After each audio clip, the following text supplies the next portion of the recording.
It's a perfect setup. Just transition the garage, huh? Yeah, so we did record upstairs when we were audio only. Right. Directly above us, there's a little attic. Everything's video though now too, isn't it? It's awesome. Video. Yeah. We hated the idea.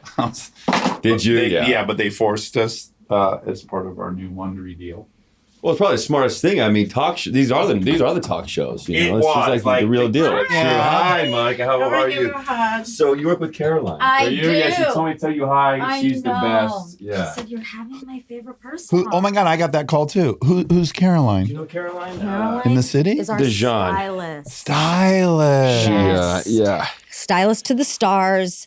Incredible lady. And she's just like the coolest person. She is. In general. She says you guys hang out after hours, and I invited myself. You should come one time. Yeah. We do, we'll go to like Escuela Taqueria on like a Friday. Yeah, margaritas. What's Escuela Taqueria? You never been to Escuela? No. It's great. really It's good. like, well, it used to be like the kind of the secret, no one knew the tacos in LA, but it was like they do like a fried like OG hard shell good. taco. That's my jam is hard shell. Yeah, me too. And it's awesome. Have you ever tried Baja, California? No. In a dumpy, fucking shitty little I know what that is. plaza Yeah. right next to Subway at Franklin and Hillhurst. Okay, I have not. The That's best hard shell taco I've ever had. Okay. Oh, I'm dude, that's a big addicted to claim. That is okay. a really big That's claim. 100%. I might go after this to try it. I'll give you testimony. Do you know Ryan Hansen, that actor? Yeah, I do actually. Okay, yeah. great. So Ryan and his wife were over last week to watch the Peaky Blinders movie. Oh, amazing. And I went up Loved it. there and I got 6 hard shell tacos for all of us. So 24 hard shell tacos. Oh my God. And Ryan and Amy were like, this is bonkers. What's going on? Yeah. And Chace, they all were eaten. And the whole time we were watching Peaky Blinders, many of us were going, fuck, I'd go for more those tacos. Like, I don't know how many it would take to get my fill of those tacos. You want more? I know. And like they're addicting. I mean, pray you try it, and then the next time I run into you, you go, my God, I'm you're 100% right. gonna try. Oh, my Yeah, God. yeah. After this, let's go grab some. dude, I'm down. Yeah, and Maru, and go get him Get it all. Tiger. Yeah. Okay, so back to your thing. Sorry, I hijacked Yeah. with my hard No, shell we just tacos. have a really lovely friend in common. So similarly, Right. I got a text last night from Jamie Feld. Oh, you know Jamie? Yes, I know she's not my agent or anything, but Okay. I'm friends with her in Zegers. Oh, it's amazing, dude. Yeah. Yes. Kevin's great. And she texted me and said, "You're talking to my favorite person." Oh, you're love it. too Super close. too. Jamie is swell. the best. I've been with her for like 20 years. She was kind of with Cuvane, and then obviously now she's the head of everything over there. Yeah. So, yeah, she's awesome. But that's she's pretty incredible. I don't know if I've ever arrived. Well, I know I've never arrived anywhere, and 2 different people gave testimonials God, I about me. wish. That's good. It makes you feel good. Yeah. So I got a text from her. I'm like, yes, Jamie's texting. But Kev's great. I've known Kevin for years. Yeah, you like guys did 18. a movie together. We did a movie, and he was on Gossip Girl years and years Oh, ago. yeah. Like in 20, I don't even know when, but it was. Oh, yeah, you know, he was 15. like a bad guy. Is he a baddie? He was on there for like a fall. Like it's like 6 or 8 months. Back when Yeah. shows were like 26. I know. You guys did episodes. so And many. he's so Yeah. good looking. Was he playing a boy toy? Oh yeah. He was a Yeah. suave. We were almost like right in that same pocket, like head to head. So Did you guys go out on the town at all? we did actually. That's back when he really would Honestly, lose himself. I don't know if we're recording or Yeah, not. we always are recording. Yeah. No, we also I don't mean cut to blow out. him We up, cut but- out anything. Oh no, no. But- we are super best friends. Okay, So yeah. I'll be the judge. So I know his story. He's very honestly sober. I mean, he's Now. very open Oh, about openly being sober. sober. Yeah, so I didn't know that, and I was decidedly not during those years. And we would go out, and we were friends already. Always got along, but yeah, we would go out. Don't want to blow it up too much, but we go out of town in New York. I mean, we had the keys to the city, and I knew he didn't know anyone else in the cast, and I was always looking for like a running mate. Yeah, exactly, like a homeboy I knew from LA though too, actor, and so we went out and yeah, I think that was the last run that he had. Yeah. Did he pee his pants at any point? That'd be probably on the mild Not that I know of, but I will say we had an absolute blast. And yeah. Thank you to our presenting sponsor, Grubhub. Gold Days is here. which feels like a dangerous time to be ordering food because suddenly everyone in your life is very interested in what you're eating. Grubhub Plus members are getting nonstop savings all month long. And if you're not a member yet, you can join for just 99 cents a month for 6 months. That's a 90% discount off of the usual price. Grubhub Plus membership auto renews and terms apply. Sign up now in the app or at grubhub.com/plus/gold. I think as many of us feel in this fellowship of sobriety, no regrets. Right. Super glad I had all those blowout nights. I mean, I wouldn't have wanted to be on planet Earth on my one trip and not do what I did. Well, because you made it out alive. You know? Made it out alive. But man, there was a lot of fun was had, until it got dark. I mean, there's good fun to be had out there. Yeah. I mean, New York's a dangerous city. A dangerous thing, man. Like it got dark for me too. Like I got to be a little too much, It's like, oh my God. It's just that thing where it's New York. Yeah. What do you diagnose the problem is? Because for me, it's a very specific thing. Like why is it dangerous in New York? I now I have that romanticized relationship with the city. Like when I go back, it's like it just gets that feeling, that buzz. I don't know if I'd be able to live there again, like and function, because it was just, I don't know. You're out, if the weather's nice, there's always people on the patio. There's always something going on. There's always like an event. It never shuts down. It really never shuts down. Yeah, and no cars. And no cars. No cars makes a huge difference. You're just walking around. You're like, fine. Let's grab a wine at it's a Tuesday. It's not irresponsible because you're not driving and hurting anyone. I will say everyone wants to visit you. So it's like there's always someone you're in showing town. the town too. Yeah, or there, or a reason to go out. And it's just like I'm more reclusive now, and I like to just be a homebody and get groceries in the car. And it's New York's not really conducive to that. So you have a dog, right? The dog, the whole thing. Yeah. My thing, I was spared by having never worked there while I was an addict, but I would go there to promote, of course. Right. And my issue is like the bar doesn't shut down till 4. Yeah, that's another problem. Forget it. Yeah. An after party is standard. Every night of the week, someone's hosting an after party. If you're out from 1 a.m., if you're going to stay out till 2, it's not closing. You're most likely going to keep it. It's keep it going. Also, Gossip Girl. We just had Jenny Garth on from 90210 original. I saw that. Yeah, amazing. And Gossip Girl was kind of Your 90210. Jen's 90210. So I cannot imagine being in New York and like seeing you guys out there. Everyone would have been freaking out. You guys were all hot and like. If you would have given me my first dose of fame in New York City at 22, you were 22 years old. On the hottest show. And I'm making thousands a week. I mean, forget it. I don't know. I'm not, we're not sure I'd be here. You wouldn't. Yeah. You wouldn't. Yeah, it's a lot. I mean, it's a lot, I think, to get, like looking back on it, like everyone sort of like, it affects everyone differently. Like those first 2 years of like fame, like you got most people turn into an asshole in some way, or they just get like paranoid and reclusive. You went the paranoid route. I read the Interview magazine interview with you and Magnus. Oh, nice. Thank you. Love Magnus. Yeah, that was a good interview. It was a sweet interview. Yeah, thank you. Okay, but you were born in Lubbock. You moved to Minnesota for 4 years. Yeah. And then Mom was a teacher. What kind of teacher? She was a teacher. She kind of taught everything. She got a master's in education, but she was mainly English. But she would like substitute us in kindergarten and like even like throughout high school actually. And she was kind of like the cool substitute teacher. Like everyone wanted Mrs. Crawford. You know? No. First of all, there's no such thing as a cool substitute teacher. So you're already lying. She would bring candy. That's what she brought everyone candy. Your mom is hot though. I saw a picture of her. She is. Your mom's super hot. Right? She had you when she was 20. I used to get it all the time in high school, man. God. I learned she was 20 or 21 when she had you. Exactly. Yeah, exactly. They had me young. Yeah. She was like 20, and Dad's 21. a dermatologist, so his skin is fucking gorgeous. It's glowing. Hers too. Yeah, I got like these genetics. Yeah. I mean, so you're not lucky. doing terrible on the skin. Yeah. Well, people, my dad doesn't give me any tips, so it's just all genetics. So yeah. Before we proceed, I don't know why I didn't detect this when watching The Boys, which I'm an enormous fan of. Love it. Your voice is incredible. Oh, thank you. Did you have you always connected? I mean, you could definitely it would be a downgrade, but you could be on the radio or have a podcast. Oh. It's such a soothing, it's got good timbre. Thank you. I went to college to do broadcast journalism or to maybe do, because people used to kind of like say like, oh, you got a great voice, so you should get into like TV or whatever, you know.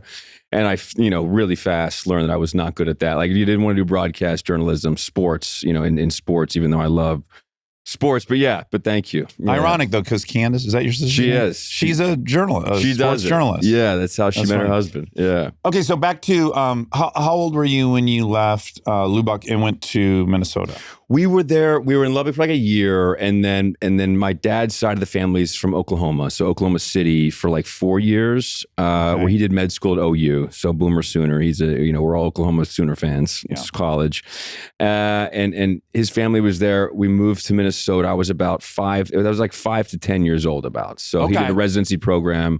Again, they were young, like 21, 22. I can't imagine having like 2 kids and not a lot of money. Before he became a doctor and trying to get through med school and then going up to Minnesota. So those were some of the best times. You must have a little bit of mixed culture between Southern and Minnesota, because those are pretty formative years. What was the vibe in elementary in Minnesota? I remember getting to Minnesota and being in school and having like a small identity crisis, because I felt like I'm like, I don't know, I was a Texas kid and that's all you know. Did you have cowboy boots and shit? I was a Cowboys football fan. But when I was like young, it was Oklahoma, little cowboy boots and the hat, the whole thing. Every little boy in Texas I see's got cowboy boots on. Right. And you just identify with that, even Oklahoma. And I remember being in Minnesota and being like, what do I say? Who do I say I am? I'm from Minnesota. Is it Oklahoma? Am I from the South? Yeah. I definitely had a little twang, growing up, and then I sort of started to have the Minnesota accent. Sure.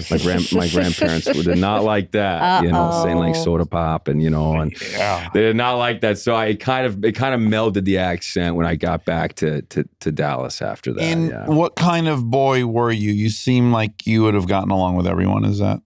Yeah, that was more kind of the thing. I'm a bit of a people pleaser and kind of like in that vein of like, that's my, after doing a lot of therapy, that's like my thing. Boundaries are hard for you. Yes. And that was kind of part of it, having to move to Oklahoma and then Minnesota and back and always make like a new group of friends was sort of how I learned to survive. And when you're young, in those years. So you get to Plano for what, junior high or middle school? Middle school, yeah, 5th grade, yeah. And how did that go, that transition now from Minnesota to Plano? I remember that as like a weird time. I had good, like 2 best friends in Minnesota, like the bikes in the summer, the whole thing, like really great friends. Lake life, and lake life in Texas. That's really all there was. That's what we did. But that was it, with those 2 friends and losing them. That was the first kind of real loss. And I remember being kind of depressed when I was 10, moving back to Plano to Dallas, and then having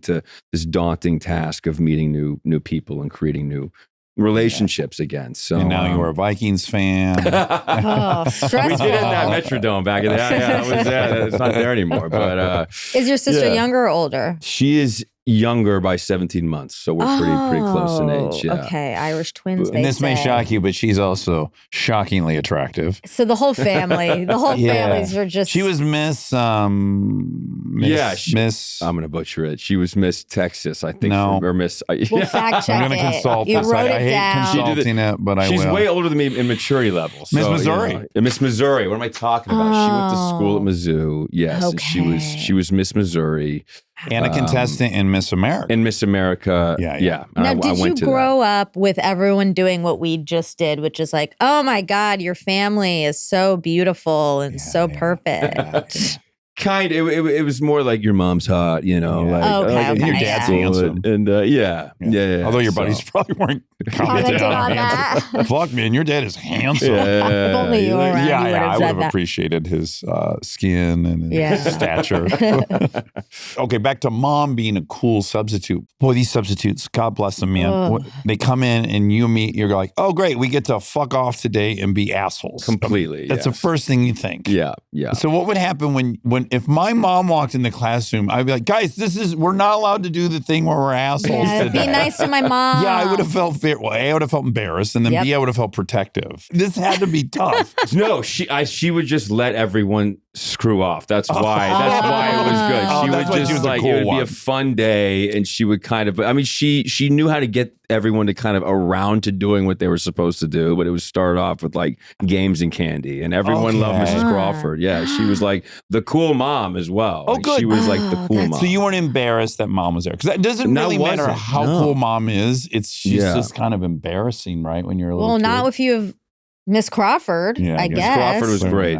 And she and I like to fast forward to high school a little bit, but she would let us let's have the party at our house. Like she kind of wanted to like she was, and it was not she wasn't like the like removed, like do whatever you want, but she kind of wanted it over at the house, and that was fun, and people liked it, and she was like the cool mom. So yeah. And were you overly protective of little sister, or did you stay out of her business? Were you monitoring what was going on? No, me and my sister was more like embarrassed of me. I think me and my sister were so different. She was like, by high school, she was on like honor council. She was like a straight A student. She was like, president of the whatever. And I was starting to cut up a little bit. Like I was a very good student. I did very well in school until about like middle of high school. And I just like collapsed. I had the same trajectory. It was a weird, it was a weird thing. I remember I think it was like like an early rejection from a girl, like in like 8th grade, maybe freshman year, like 13, like the worst time, when you're like still, it's all like hilarious in hindsight. Yeah, it's horrible. But you feel that thing. And then it was like, I was doing school. It was a rigorous school, and I was getting really good grades, and it was sort of like all to like make Trinity my parents, Trinity Christian Academy. Okay. Yeah, it was like a very like kind of a strict school, like small private school, and I was just kind of doing everything to like kind of please my parents in a way. Like, hey, I'm going to get the do this thing, and that just ran out. I just couldn't do that anymore, and it was just like I just wanted to have fun. Do you play any sports? Yeah, I played golf and football. Yeah. Yeah, I got to a point, I was on this math trajectory. I had been on the math team in junior high, and then I started the whole pre-calc thing. And I just had this moment where I was like, well, I'm not ever going to be a physicist or an engineer. Right. So there's no application for this in my life. Why on earth am I learning this? Yeah. And then, unfortunately, I just started applying that to nearly every subject. I'm like, I'm not going to be a history teacher, right? I was like, I'm going to live in my car like Jack Kerouac. I don't really need any of this. What am I doing? Did you have a game plan of what you thought you were going to do when you... That was the thing. It was all to get into a good school. I've noticed all this like nervous energy, just trying to get into a good college. Like that was like the epitome of like everyone was just really stressed about getting into good school. Otherwise, your life was a failure. So it was kind of like that, like hamster wheel of that. Like you never thought about like what's feasible in life to go do, like you said, calculus. You're never gonna, I'm not gonna be an engineer or computer scientist. So in that mindset, it's like if you don't get into a good school, you're going to jail. It's like those are the two trajectories in life. Like go to college or be in jail. The stakes were so crazy. Yeah, you don't have a complete frontal lobe. So literally you probably can't think about what you're going to be doing in 10 years. So it's like, the next rung is college, and it better be a good one because I'm supposed to go to a good one. And then you burn out. Completely. Yeah, it was definite burnout. Why do you think you choose Pepperdine?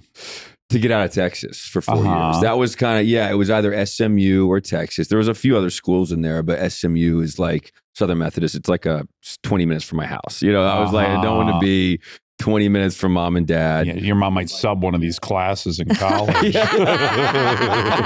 Should be terrible. I would never hear the end of it after that. You were like, there's not supposed to be candy in college. Like, where's the beer? But you don't think there's any back of your subconscious that was like, we belong in California?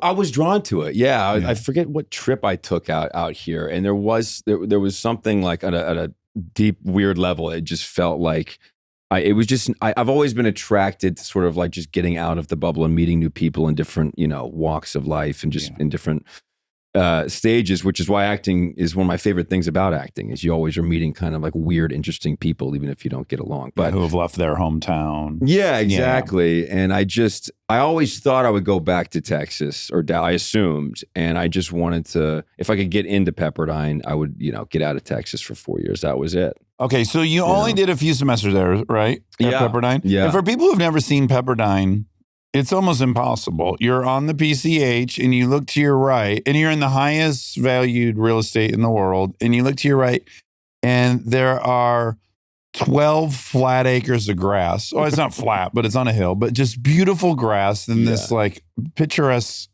college. And you think, who could go here? On the way to Malibu. In Malibu, right? Oh, yeah. It's like a rolling hill. You put a golf course on the land. I don't know what they bought in the 70s for probably a steal. And it's a small school relatively, Yeah. But it's tough. It's tough to get to class. It's tough to make it to class. Yeah, so not what the happens beach. when you land there and like the ocean's across the street and like what You go to the beach every day. You go to the beach. Yeah, Okay. at the beach. I met some really great friends in college, like three dudes from Texas and from Austin and somewhere else randomly. But we got along, and then that was like a whole realization for me. I kind of, you can grow and kind of grow out of what you were to people from like 5th grade to high school. New identity time. Yeah, but it was more of this. It was kind of like a validating thing. I can go make new friends in this new big school and kind of be being in that next stage of life. And I got there and I'm like, oh shit, I don't know what I want to do again. I don't know what I want to do long term, with my life. It's occurring to you don't want to be a journalist. Yeah. I was taking a communications course. I love it. It's great, but I'm not going to be. So how do we decide we're going to drop out and pursue acting? I was really naive. And I basically, it was the one time in my life, my parents were kind of like, hey, like you graduated high school a little bit early, like just take a year off. And I was like, really? Like, is that on the table? Which was a nice thing. And so I took a year off. I was like valeting cars out there at Malibu at Joffrey's. I don't know if you've been to Joffrey's. Yeah, classic. Yeah. Very short valet, right? Oh. It's like right there. I lied. I said I could drive stick. Did not know how to drive stick. God, wow, so you stress. burnt up some clutches. Oh, totally. There's Ferraris coming through. You've had one of the jobs. It's shocking to me I never had. I can't believe I was never a valet. Yeah, you were I'm amazing. obsessed with cars. Yeah. And I love driving cars. Yeah. And I love tips. Yeah, no, the tip thing was real. I like it. It's like a high, It's Yeah. And you get to ooh. woo a new person every 5 minutes. You get to like be charming every 5 minutes to a stranger. Yeah. Did you love it? Was it as good as I fantasized about? I loved it actually. Like it was a weird little fraternity. There were like 8 dudes, and like it was a hierarchy. Some guy was like 45 and like total Venice, like long hair stoner with like the the dog in the truck, and he was kind of like the head guy. And then if you were on, barely, it was a tough job to get, I guess. I got like the low rung, and I was like the runner. I was like running across like PCH, like Frogger. You would have to floor the cars like down PCH, and they're ripping, Yeah. You turn, rip it back up, park on the opposite side, and then run back and forth, and you're straddling the meat. It was awesome. I loved it though. It was great, but it was insane. Oh, no. Again, more geography lessons. PCH is the most dangerous road in California. It has the most deaths per square mile. It's a circus. Yeah. People are doing U-turns to go to the beach. I mean, it's a mess. Yeah, it was bad. How many accidents do we think happen? Hour late. Valets. Oh, I think they're pretty good, man. I had an accident. Yeah, You did? I did. What happened? Well, I did. Monica. So I didn't actually it wasn't like a full wreck, but it was always such a rush. You would leave cars and like pull them out, leave them. Well, I just jumped out of one time and like left the door open and it was in neutral. And I kind of I heard it before I saw it. No. And it slowly rolled back, cut speed, and the door, Tommy Boy style, hyperextended. I was like, oh shit, like slow motion, and like and what did you do? What did you do? I just closed it and let the guy figure it out. Yeah, I know you just got to pretend like nothing happened. Do you remember what kind of car it was? You know what? It was my saving grace was I hopped back in and I'm like, yes, it's a rental car. It was a rental car. What a blessing. It was a blessing because all these things have their own insurance or whatever. So I went right away, told the main real guy that ran the restaurant. And he was like, "You idiot!" Down for a second. Like, I got something that's gonna harsh your high right now. Like, you idiot! Go home. We'll deal with this later. But you're lucky it's a rental car. Do you remember? Were you stoked when rad cars pulled up? Did you care? Yeah, I remember being very nervous when it was like a Ferrari. And John's like, "Get that one," and it was like a paddle shifter. I had no idea. I was like, I don't know how to do it. I kind of learned, but it was bad. It was not. That's it not the place it wasn't to easy on the practice. car. It wasn't a place to practice. But Yeah, I remember like Orlando Bloom coming in and like tipping me money, and I was like a good tip, and like Kate Bosworth. I'm like, this is awesome. The stars are here. Yeah, it was what an exciting LA job. It was. What other celebrities you see? That's great. Oh God, who else? I remember, and I think I've told him this when I saw him. Like, dude, you gave me a nice tip one time, thank you. But who else came through? It was like, I remember like Suge Knight coming through, which was weird because he had like punched the valet, so everyone was scared of him. Random people. It was like Tommy Lee and like people, great. Malibu, locals out there. Who's the old? I held Chewy. What was that actor from 48 Hours? Nick Nolte. Nick Nolte. Did you ever see Nick Nolte? I did see Nick Nolte. Yes, he's a staple in Malibu. Yeah, he is. Yeah. Did you ever see Robert Downey Jr.? Never saw Downey Jr. No. Keep him coming. I was pumped though when we see him. Johnny Carson? No. Oh he was out in Malibu. He was? Yeah. Are you religious? Because Pepperdine's religious. You went to a Catholic school. Totally. It was like Baptist. But Trinity so my whole family, like my dad, my mom's dad was a pastor, like a Nazarene pastor, I want to say, and lived in Texas. Grew up religious. Okay, yeah. Didn't quite realize how strict Pepperdine was, actually. It's very, isn't it? Oh, it's I guess, I don't want to butcher. I think it's Church of Christ, which is very like no instruments and worship and exactly no fun. No fun. No. So that's where Jedediah went, right? So law school. He did. But they would give you, I would be like the lower, like in the dorms there was like a lower and upper. I was on the lower, but they would, if you had a girl in your room or vice versa, past like 11 or 11:30 p.m., something really kind of weird, they give you like a demerit. And there's like 3 demerits, whatever. I don't know what happens, but like that, the mag light would come through, and I'd be caught not in a copper light. It was like you're literally just talking. Like a normal in college. This isn't high school. So I do remember that getting like the mag light, like get get out of there, and it was. I quickly realized, you got to kind of. There was like small little fraternities that were just basically like friend groups to go to have to actually be able to have fun off campus. I didn't know it was that. It's pretty strict. Huh? Yeah, I didn't either until I showed up. Okay, was it great money too? Like what kind of? I'm sorry, we're gonna move off of valeting soon, but I'm so envious of this role. In fact, that's another job I could do in retirement. Other than 7-Eleven. You should do that. Yeah. That's better than 7-Eleven. Yeah, it was. I remember feeling so lucky to have the job because a buddy in college, a good friend, was older, and he had the job, but he couldn't do it. So he kind of like, hey, I'm giving this to you. It's a tough slot. Everyone wants this thing. Yeah. He's like, great. And, and he knew I couldn't really drive stick, but he vouched for me. And it was like I was in this little cool fraternity, and it was like summer time there, and you'd have like a family meal, whatever they call it. Like, I'm like, ooh, cool. Like they would cook the food, eat some of the restaurant. Free meal. Free meal, like cash. Can I guess what you were making a shift? Yeah. I'm going to go with $350. But then tip. I wish I knew. The tip. $350. Yeah. I thought you meant $3. I wish I could remember. I guarantee you it was somewhere around that. Yeah. Because you got to keep. Yeah. But on a big night, I remember going home with some good tips, and it was like a dopamine hit. It was like a slot machine mentality. I get like, what's going to happen next? And it was like a lot of fun. Yeah. And this was 2004 or 5? Exactly. 2000, summer of 04. So it's cash, baby, too. Yeah. You're walking with hard cash. Yeah. Fuck. I know. It was great. God. I was living in Malibu with like 4 other dudes in this house. Kind of a decrepit like 70s house. It never been updated, but like we had this like cool little spot. Oh. They were like surfers, and it was a lot of fun. This could be a reality show. The good old day. I know. Now I'm like 40. I'm like, was it going to get any better than that? No, yeah, like, right. No. Like, no. I'm like, so jealous of this whole spell of yours. Okay, so how do we get from there to 2006, The Covenant? So I was taking I got into an acting class. Oh, a Meisner class. Exactly. I forget the name of it, but it was a more serious class. A friend was doing acting. I had done some acting in high school, and I was like always sort of artistically inclined. I did photography. I loved it. I painted, I drew. And so my parents kind of like, why don't you just kind of like to get out of your shell, like just take an acting class. And I randomly got this very serious Meisner. I knew nothing about it.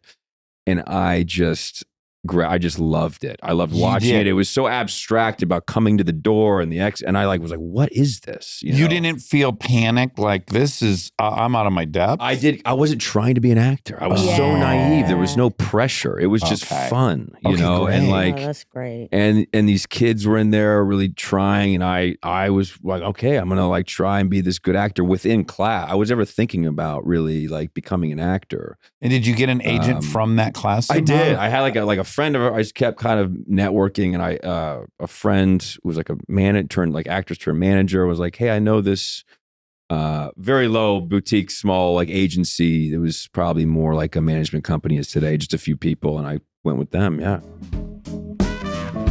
Stay tuned for more Armchair Expert, if you dare. All right, we got to take a quick break and thank our presenting sponsor, Grubhub. So here's something I've been noticing, and tell me if it's just me, but the second you order food, suddenly everyone around you becomes very invested in your dinner. Like people who weren't hungry 5 minutes ago are now hovering, trying to steal a fry. And honestly, I think it's because Gold Days of Grubhub Plus is here, but only for a limited time. Gold Days has 4 weeks of Grubhub's best offers happening all month long in May, only with a Grubhub Plus membership, so you don't want to miss it. And if you're not a member yet, now is the time because new members can sign up for Grubhub Plus for just 99 cents a month for 6 months. That's a 90% discount off the usual price.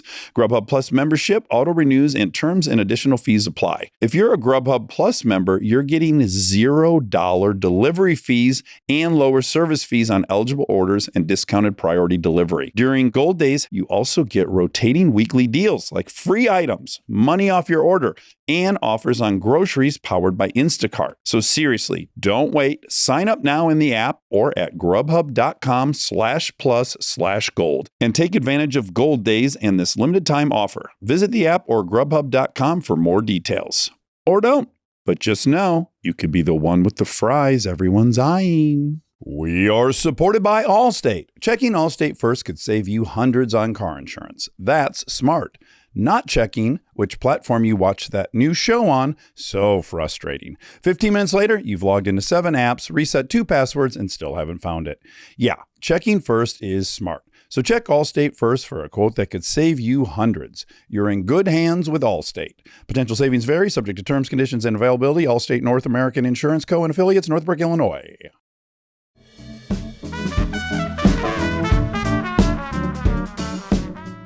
This is where people pleasing gets a bad rap. It does. Yeah. But this is where it's great, right? Because I wasn't a people pleaser. And consequently, no one wanted to help me because I didn't avail myself at all. Right. I was trying to act like I knew everything and don't help me and I got it figured out. And of course, no one tried to help me because it didn't seem like I was open to that. Yeah. And I didn't have a fucking agent for like 6 years and I wanted one, you know? Really? Yeah. Yeah. And I didn't get a job at a valet. Like I'm already like, I can see the value. Like you're nice and there's a great word for it.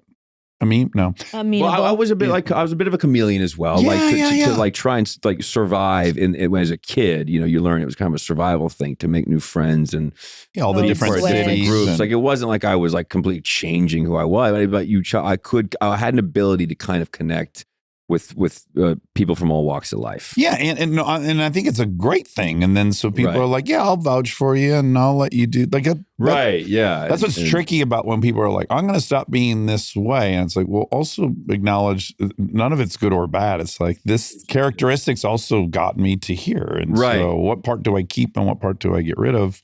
It's hard to know. Completely, yeah. And you don't really know that as a kid, even into your 20s, if you haven't really examined it. So when you end up in the covenant, you're now like, I want to be an actor, clearly, at that point. That was when, so I went with this agent. She was great. She kind of had like guys. She did guys. And it was back when pilot season was a real thing, like happening every fall. And she was like, I'm going to send you out for some auditions, just randomly. Yeah. And I was getting good feedback. I was very green, but they're like, oh, he's got like talented in this thing and work on this.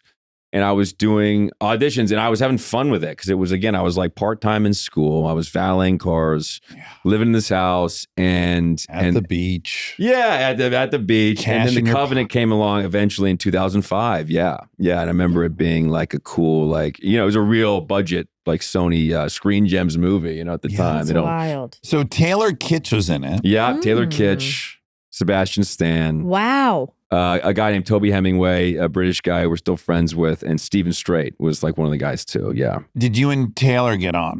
We did. Me, Taylor, and Sebastian, and Toby sort of became. They were my first real like friends. Yeah, like Taylor would like sleep on my couch back in when he'd come to LA, and he was kind of new. Okay, so I only know the lore of him because I'm an enormous Friday Night Lights fan. Me too. I've never met him, and we'll get to that. Yeah. But the lore is he was a trainer. Yeah. Right? So at that time, was he a trainer, or was he already fucking jacked and looking gorgeous? Or were you not intrigued he was jacked and looking gorgeous.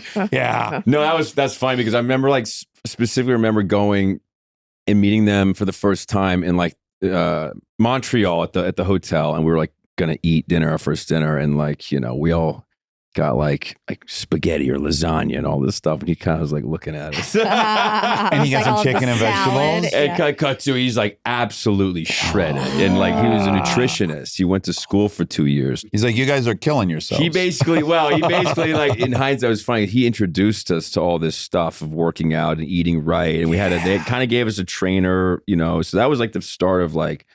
Falling in love with kind of like working out, like with the guys, like it was fun. Like that was the first time I really, and looking back, we were like just shoveling bread and pasta, and like now, and we had a reason to kind of get in shape, and like it was like fun, like boot camp type thing. And everyone's gonna be shirtless. Like everyone's gotta, you gotta show up. It was hilarious. The warlocks, But, so do you love men's bodies too, like Dax?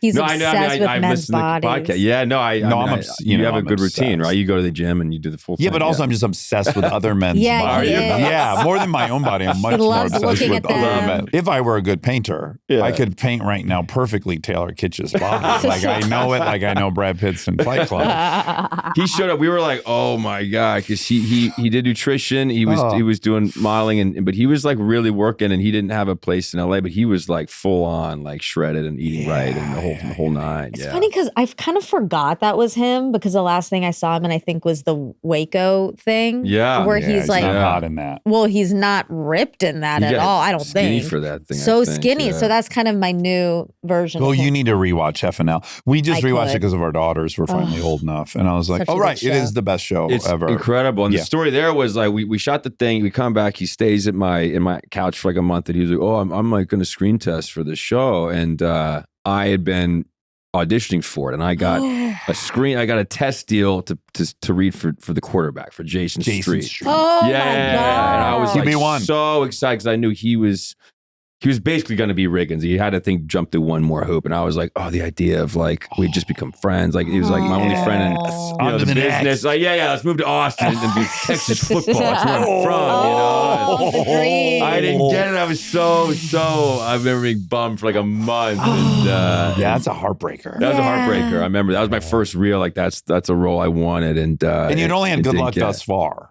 No, so you probably completely misled a little bit. I had like complete, exactly. Yeah. It was a complete naive. When I go in, I get these things, and then I make friends, and then we all work together. We moved to Austin. It's just like we have adventures. Easy. Realizing that was like the most rare situation to become friends with those guys, and we're still all friends. So Now, were you able to watch the show and enjoy it, or did it fuck you up? Did you have to boycott it because you didn't get it? Because I've boycotted things I didn't get. I remember him like being back in LA maybe this summer. He had it on DVD. We don't even have those anymore. He's like, do you want to watch it? I was like, yeah, I do. And watching the pilot was like, it wasn't jealousy. It was like FOMO. It was like, I wish. It wasn't like I wish, death upon everyone. It was like, I wish I was a part of that. That's amazing. The wheelchair element, though, you might have dodged a bullet. We didn't know. That was they didn't tell anyone that it was going to be. That was going to be the role. So you may have dodged a bullet. Did you have any interesting interaction with Pete Berg during the? Because I had one meeting with Pete Berg, for people who don't know him. He was an actor forever, and then became a great director, and he directed the movie and then the pilot of that show. Yeah. And I had a general with him one time. He was like 5 minutes late and they let me sit in his office before he got in there. And then he walked in and he had tissue crammed in his nose that was just caked with blood.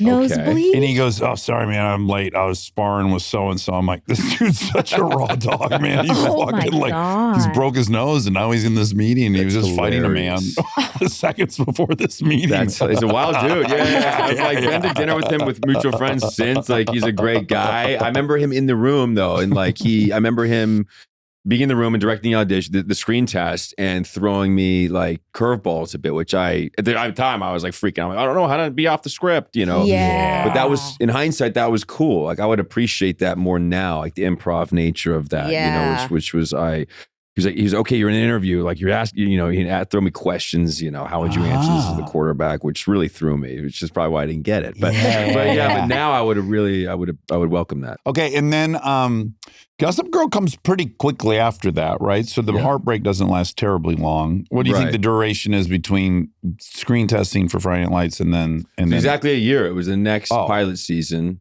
Did you do anything in between there? Covenant came out. I did like a little, like it wasn't Lifetime. It was a movie. It was a movie that we shot like in Turks and Caicos, which was a lot of fun, but it was very small budget. But my mom loves the movie. I'm blanking on the name of it. Thank God.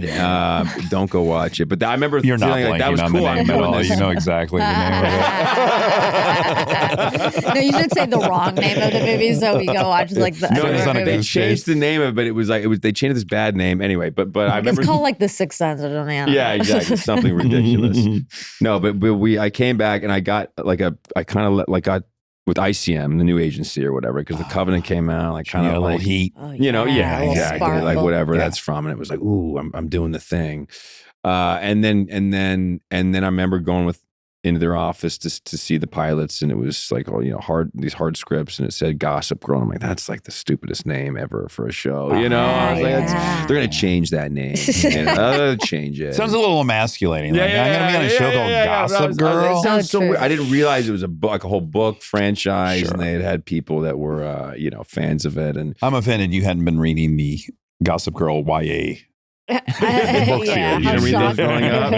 Of course I did. But then that was like a 6, you know, back when you would have to read for the first couple people, then like producers, director, execs, and then you're in like the conference room with like the stadium seating. And for people who don't know, you also at some point in auditioning, they make you negotiate your contract. Right. They don't let you go in and read for network without a contract because they don't want to fall in love with you, and then you have the leverage. It's a leverage thing, yeah. So at that point, when which by today's standards, we both know is probably not a lot of money, but at 21 years old, when you negotiated that contract for that last audition, and you're like, I'm going to make hundreds of thousands of dollars if we do. I mean, what was your brain doing at that moment? Oh, it was such a high. I remember thinking it was just I won the lottery. Yeah. You know what I mean? It was like, you know, and you're not doing all the math of like the percentage that everyone takes. No, you're getting 100% of that money. You're just thinking of that number per episode times how many, you know? I just learned to drive a Ferrari. One certainly in my future. I'm going back. Yeah, I'm going back to that job. But you know, and lo and behold, it's like the lowest possible thing for 6 years. But you know, you sign your life away for 6 years too, which is also interesting. You're not really thinking about that. And hell no. But you know, you don't even know if it's going to be successful. So it's like that's like a pipe dream. So one cute thing I learned today is that you and Ed Westwick, you guys immediately start roommating together in Chelsea out of the gate. So like, how did you meet him so quick and go like, let's move in together? How did that happen? Honestly, we shot the pilot. Oh, okay. In April or something, or you know, this time in 2007. 3 weeks in New York. I'm like, I love New York now. It's incredible. He was young. He was like 18 or 19, like super young. And I remember looking at prices that summer. Like, I guess we got to move there now. And it was like, I'm like, how much is it a month? I'm like, it's insane. And you just found out you're keeping 40% of what you make. Now a little more realistic. Not one check has come yet. I'm like, maybe I get a roommate. You know, maybe that's the way to go. And I was like, dude, I just texted, like, dude, you want to like live together? Like, get a room? He was like, yeah, sure, like, whatever, man. Like, just go find it. You know. Tell me what address to show up to. Yeah, I remember my mom like went up there. We saw like 3 places, and I was like, I guess this one will work. And it was, you know. Did he live in England at that time? He had never left his hometown. He'd never left, like, kind of, he was outside London. I forget the name of it, but he was like in London area, and he was like, he was like a mini Pete Doherty, he was like trying to be in a band, and like he was kind of like you from Plano, him from England. You guys are in Chelsea. It was wild. Yeah, it was like Animal House. Tell me how nice or not nice was the apartment? It started out nice, and then it was like, what was funny, like there was like I forget what they call it, a 2-bedroom convertible. So there was an office that you had to, I had a wall just of sheetrock built, and it was like basically like a closet. And I was like, hey, I'll pay a little bit more a month for the first 6 months. Take the master. You live in the closet. You live in the closet. And I found the place. Oh, you proposed to flip. Nice. I actually did propose to it. And they don't flip. You pay more, and that, of course, never happened. Yeah, it never happened. Every 6 weeks, everyone's like, team of movers are in there. Yeah, never happened. And it was decidedly disgusting. But it was so much fun. I mean, it was incredible. You have a charmed life on the whole fun thing, spectrum. Yeah. It was a But lot. It what was a did lot, that though. do to the dynamic of all the people on the show? Because, I mean, for one, it's, teen show, hot show, all eyes, Yeah. and drama. It's so dramatic. But like, so in real life, you're really good friends with him. I can only assume you guys are living together. Totally, yeah. But then there's other boys did they feel on like the you were show, cliquey? and yeah, They didn't actually. I mean, I had a good relationship with kind of all the main, like Penn and Blake and Leighton and him were kind of the core cast. And I don't know, we all got along. We all had a great nice. time. I mean, but me and Ed, I mean, we would go out. We would go out, shoot pool, hit, you know what I mean? We would go out. We would go out. And I remember they had like on one of the buildings a rooftop, which was like kind of redone. They had couches up there and a grill, and we would just bring a Bose speaker and like a bunch of beer, and like we would have parties up there. Were you banging darts ever? Oh yeah. Yeah, He was a rooftop. big smoker. Of course. All my New York friends smoked. They're like actors there, and like they smoked in somewhere indoors, and I never enjoyed them. You know what I mean? Like I never. Yeah, you're a good boy. But I would, hit the button, get the cigarette thing. Like act like I'm cool. Like I really loved it. You know what I mean? Like You're on a rooftop banging a dart, drinking beer on in the New York hottest City. show. And all the, how was your ego though at the time? It must have been through the roof, right? It's funny. It does affect you. You know, Of like how fame You're a always person. affects you. Yeah. Can we talk about the moment? Because you were seeing the Black Keys in Central Park. Yeah, you got it. Yeah. You and Ed. Right. And that was the first time where all of a sudden people are starting to come up to you. Yeah, there's a very first time. I'll never forget it. Yeah. It's a validating feeling to kind of like know that what you've been working on is being enjoyed and seen. It's the signal of success. Like, it's impossible to not like that. I think. I mean, you can get annoyed at certain situations, but to this day, even people that are fans of the boys, like deep, I love it. It's a fun thing. It's just a nicely fun thing. Yeah. It's lovely. There's uncomfortable parts, but boy, it's lovely. But especially when you're Punk young. blew up. I mean, that was like the show. And if you guys haven't watched, it's like it still holds up. I can't watch it. Like my memory of how funny the thing was versus when I watch it, I'm like, oh no, I've inflated in my mind. I remember the Timberlake one was hilarious. So like, good. Oh my it god, was the show a kind was of epic. cultural phenomenon. Yeah, it was. Yeah. You guys created a word. That word now is in the zeitgeist. Yeah.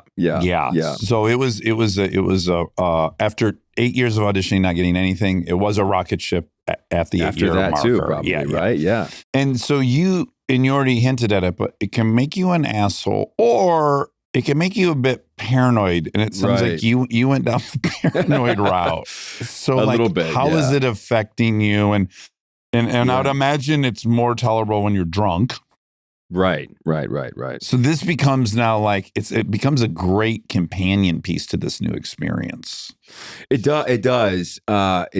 And like, we're not working all the time. So, and we had like the keys to the city in a sense. I remember the first iPhone coming out and being like paranoid about like iPhone pictures where you couldn't even see anything. I see anything on those stupid like 1 pixel on there. But it, I remember like it was the young teenage thing where there would sometimes be a lot of energy, and that would sometimes kind of like startle me a little bit, Yeah, you had rabid fans. Oh yeah. Yeah, it became a little bit rabid, but not, nothing like, I mean, it was crazy for a minute, but it was, I remember feeling like a fraud, like a bit of a fraud, like an imposter. That's why alcohol helps, because when you're drunk, your ego gets to inflate, and you're like, "Yeah, I am the shit." But when you're sober, you're like, "I don't deserve this." Exactly. That's exactly. But when what you're it hammered, is. you're like, "You're damn right, I'm fucking awesome." It's such a high. Yeah. You almost need the booze to actually enjoy the celebrity. That's so profound. It's so true. No, it's so true. I'm just now realizing that. And you're so much more comfortable in your own skin, though. And we would go out and we had all other friends in the city. Yeah, were you making also other actor friends that you were like flattered by? Like, are other actors around town starting to hang with you? A little bit, yeah, and like Knicks players, and like it was kind of like you kind of making friends with someone, like the pitcher of the Mets, and it was like this thing that was like pretty cool. And Sebastian, who was like, I think he came on like episode 4 or 5, Stan, and like we were already friends, so it was like, yes, got another friend here, and we were all just rolling around and we had a great time, and it was a lot of fun. But it is sort of like a weird drug that you chase, and sort of like you need to kind of be validated, and you realize like, what is wrong with me, what is this? It's a very it's a very heightened experience that's hard to compute, and then it's also quite addictive, and in the absence of it you feel a big drop. Right You're just like, if you're out in New York City and fucking 40% of the girls at the bar like you. 40,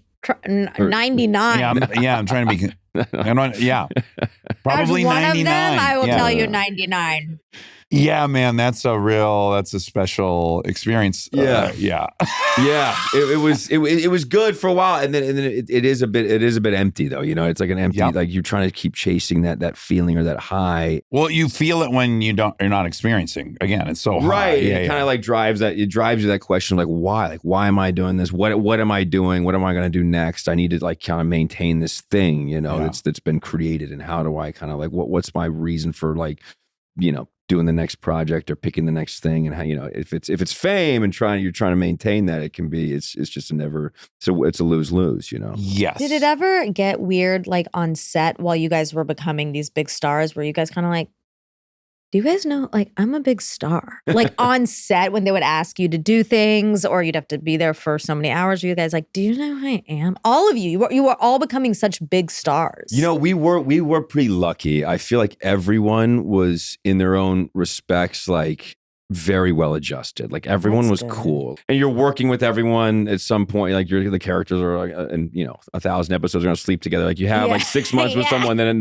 me and Penn are doing. Me and Ed are working. So I had my own like time with everyone to kind of forge a relationship, and they were good relationships. I actually think it's I know there's like this kind of stereotype of anytime you have a bunch of young people on a show, they're going to be very competitive. But I actually think the blessing of it is, when you're the singular star of the show, you can really start thinking your shit doesn't sting. But if you're sharing it, everyone around you're not this big special thing. Right. You're all getting fucking heat when you walk out. You're all experiencing it. So it's like you can't feel so unique in it. I think that helps. Yeah, and it kind of all happened at the same time. And then inevitably there is a little bit of like, what is this person getting and not exactly. this. When you're young, I think now that I'm older, you're just more relaxed with all that stuff. It doesn't really matter when you're kind of become pretentious, or you kind of become self-important. You want to be important. You want to like be the guy, and if it's there is a little bit of that anxiety of like, what is he doing that I'm not? Right. I think when it gets dicey is the summer break. Exactly. It's like, who got what? Yeah. Oh, they're working with that person. Fuck, I better be doing that too. Yeah. That's hard not to feel that way. You're just sitting on your ass and you're like, yo, they're doing like a studio movie. Think about like Eddie Murphy, first year of Saturday Night Live. He's on Saturday Night Live. They go away for the summer break, and then he stars in 48 Hours. And when they return, he's in the biggest movie of the summer. Crazy. And they're all castmates that all started. It's like, that's a lot to deal with for everyone. Totally. How did you, or maybe you did, I didn't follow the drama of it, but did you avoid getting romantically involved with any of these people? Yeah. Because I would have, that's where I would have absolutely floundered. I would have tried to date all of them. Some of them dated each other. Yeah. Some of them dated each other. You know, like there's things that happen, like, or like connections that happen that like, I mean, there was never, I never dated anyone on the show. Officially. There were like, there were people, I remember there's a lot of like guest stars and people like in the orbit of the show that you'd meet through other friends even. And I remember like that was, a way to meet people. You should. Everyone dates people from work. Why would you not do that in show business? Yeah, exactly. Especially when you're already kissing them. Yeah. I mean, you're literally already. You've already crossed the threshold. On that, it's like there's 60 people watching with the boom mic and say, they want you to be shirtless again. It's like that's like a whole other thing, When you're young, it is a different thing because it is like a college experience and everyone. It's all different. And everyone's kind of single and dating or whatever, and everyone's sort of up for no one's whatever, married. No one's married. The stakes are very low, So it is a funnier, more college like school experience for sure. But, So but we were good for them. You wish you had his life. I would have blown it up. Like, I'm impressed you navigated it. I would have fucked up. I would have been partying too hard. I was close to fucking up, okay. Fuck, I missed the part that you were an Abercrombie and Finch model. Oh, yeah. Oh, God. Fuck. Oh, my God. Were you in the documentary? Oh, no, I wasn't. Thank God. I did watch that documentary, though. Yeah. Yikes. What if I said, what would have been great is I said, did you get romantically involved with any of the cast members? And you go, just Kristen Bell. Oh! Kristen had the best job.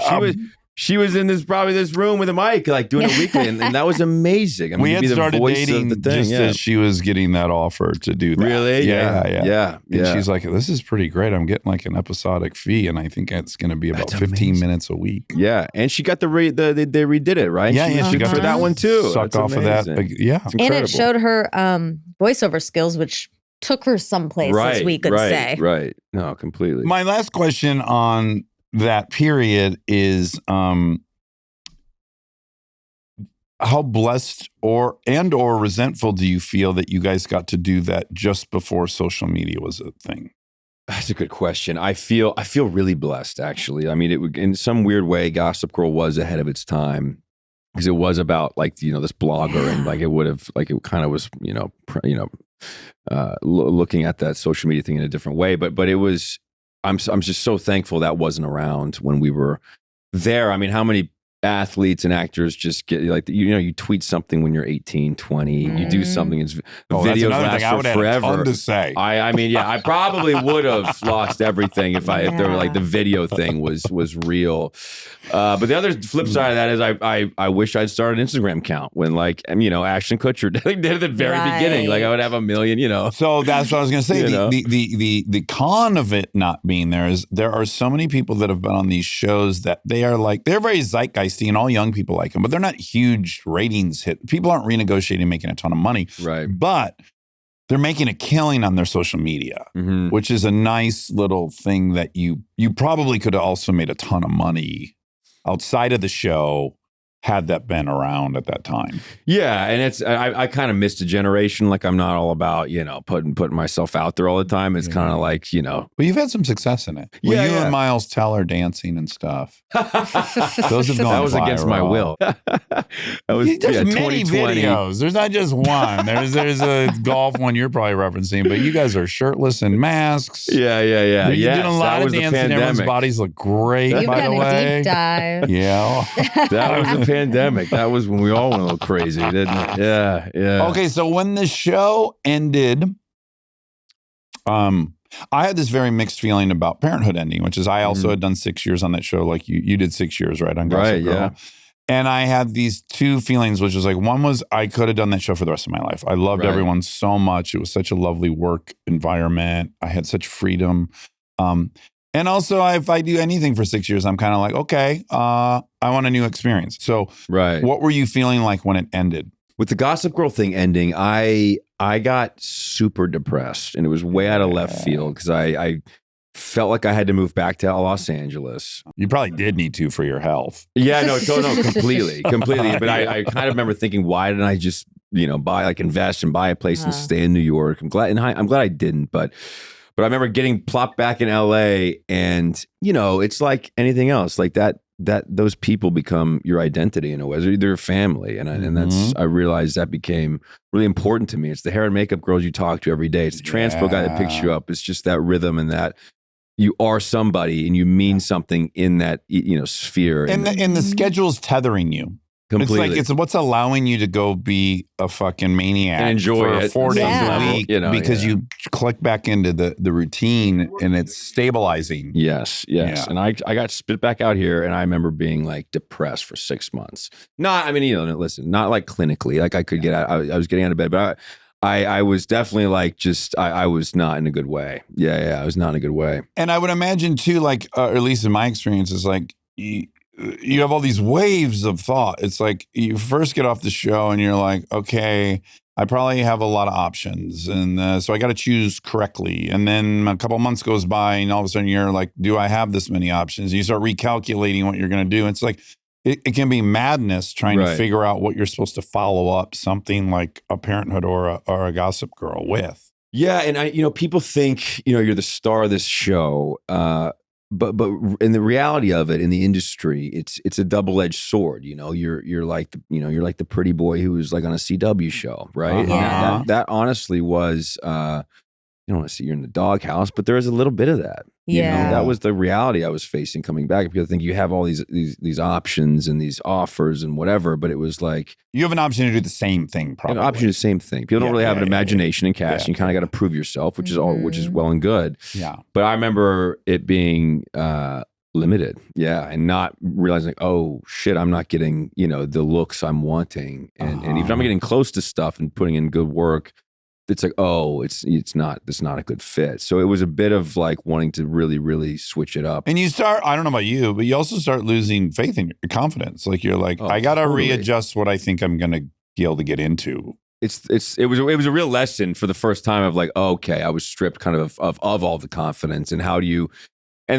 go into that room and act confident to get that job if you're feeling completely, if you're desperate for it, in an air of desperation. And it's those moments of being in this business and industry that people don't see, but you gotta navigate. And that was my first time really navigating. And you're also pretty darn young still. Like how old were you when the show ended? 28? 27 to 8. Yeah. Okay. Yeah. 27 to 8. Yeah. That's the age I was when I got on Punk'd. Stay tuned for more Armchair Expert, if you dare.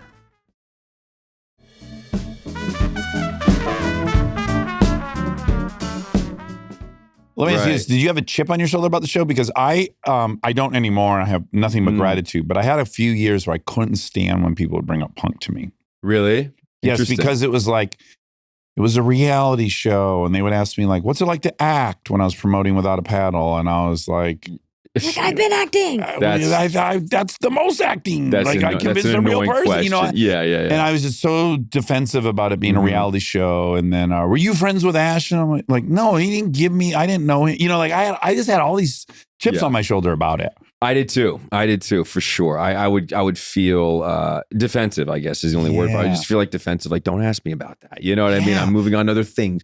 But I was always grateful of the show. It was never the people. Well, that's what I'm sad about, is that I had that association with it. Even the first time I interviewed Ashton, I was kind of admitting to that. And he's like, yeah, I very much felt that. And it kind of hurt his feelings. Okay, gotcha. That I wanted to be so distanced from this great thing he and I did together, really. Yeah.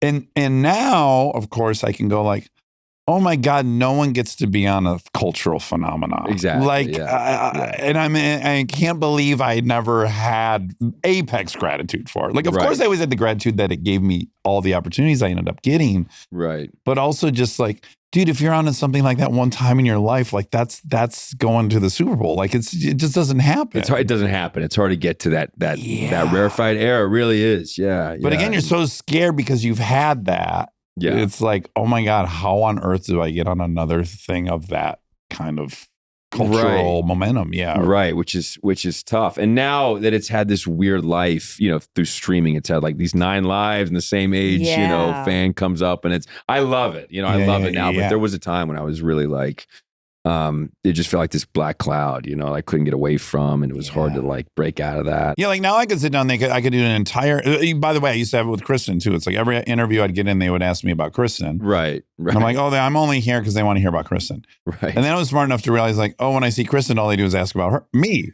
Yeah, they just don't know what to fucking ask you about. They don't have to ask about. Yeah. Right. Nothing's personal going on. There's no evaluation of anything going on. Exactly. So it just, but now, I could sit and do a 2-hour podcast on Punked, and I'd be delighted for someone to go through every episode. You know, like I would love to talk about You it. should do a rewatch. Oh, I You couldn't. should I couldn't do a get through it. rewatch. I That'd be talk great, about it, right? but I couldn't watch it. But again. that is the most acting, though. That really is, Yeah, though. for That's real. the thing. Like, For that's real. the real shit. The man. commitment. Like, you can't say cut. Yeah, there's no cut. You either fuck up the entire 3-day thing they've been setting up. Yeah. Yeah, the stakes are high. And it's always like the celebrity who's like, they can sniff that out quickly. you know? I mean, it's like high stakes. If I tip it and go too big, and yet I want to go big. That's my chance to be funny. Yes. Yeah. I'm wearing a fucking wig and shit with Nick Lachey. Yeah. I'm going as hard as I can without it. Like, I'm in a cutoff shirt and shit. Oh, what a great episode. Yeah. It's due for a rewatch. It I want to see really him all night. It's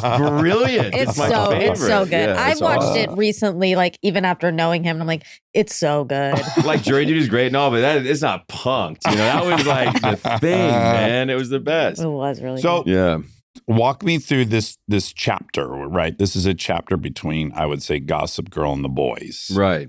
What's that chapter? How do you keep your spirits high? Do you find joy? Do you figure out how to recalibrate? Like, what is that journey there like? Yeah, that was probably the toughest journey, like the lowest kind of point. Let me think. I basically sort of snapped out of it a little bit, and it just felt so daunting, the task of like auditioning and trying to get that next thing. Yes. And will I ever get something as culturally relevant, like a big again? Like, am I gonna, Yeah. And I remember going and I did a pilot. It got picked up. It was Oil and yeah, exactly. Yeah, they changed the name of it. It was kind of like it was. The idea was it was like the best version of it would have been like Yellowstone, basically, and that's what I thought in my head. Oh, they're gonna want this thing. Yeah. The guys who created and wrote it were amazing. They all got fired, but ABC wanted it. They like kind of like put on all these new people, and like we moved to Park City, which was amazing to live up there. Yeah. Early on, it was like, oh shit, like I really hope I'm not like. It was the first time I was like scared. Yeah. To be like, am I gonna be stuck on this? And Yeah.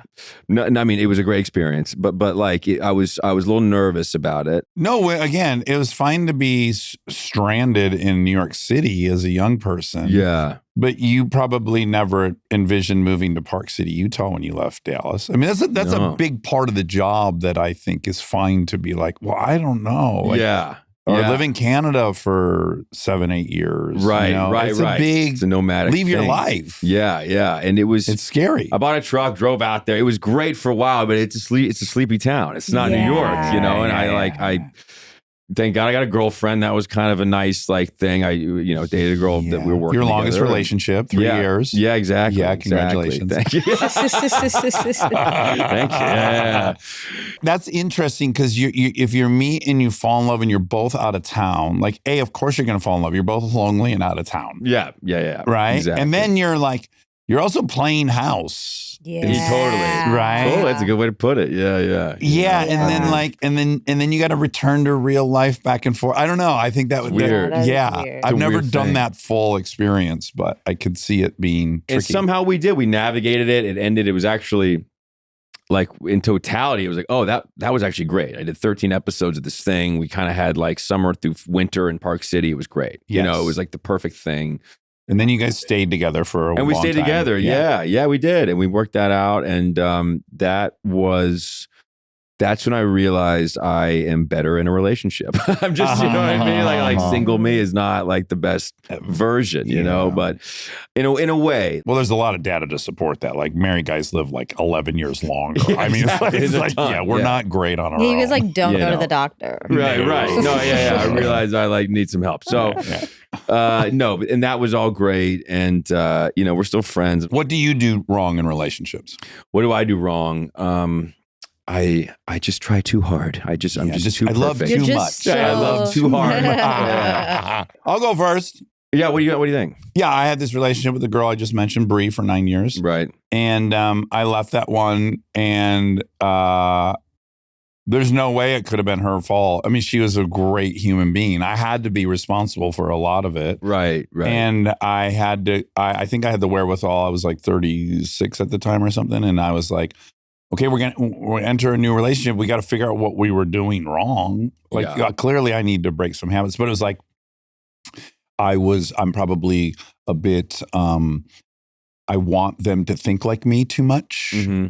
I was terrible about money. I was so bad at sharing money. I was like, oh, this is my money. You know, I did a lot of things that I knew I got to break this the next time I'm in one, which was Kristen. But it was like, I met Kristen. She was a Christian, vegetarian, who lived with 8 people and had 16 dogs. So these are all things I would have normally been like, I love her, but there's no way I can hang with all this other stuff. Right. I'm laughing because she does all those things now. but I didn't ever challenge she eats any of hamburgers. those. Yeah. They're not religious. Well, no, that's the funny thing about life. You didn't control it. But you want to, though. So you want to, like, that's the thing. We get past the honeymoon phase and you start to try and change the other or control the other person in just small ways even, you know, and we're all guilty. I'm guilty of that. Yeah, and it has the veil of being gross and controlling, which certainly it is. But really it's about safety because you're like, well, I don't know, man. If she feels this way and I feel this way, I'm scared that we can both hold these conflicting opinions and still be a unit. Right. Like underneath of it, some weird fear, like, don't we need to be more aligned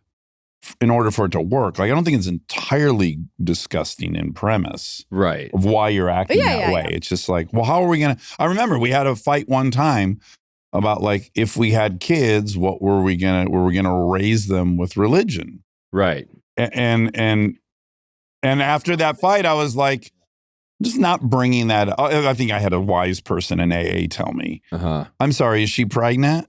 Right. And I'm like, no. It's like, so why are you fighting today about something that you don't even know is going to happen? Things could change. Who knows how everyone's going to feel? Yes.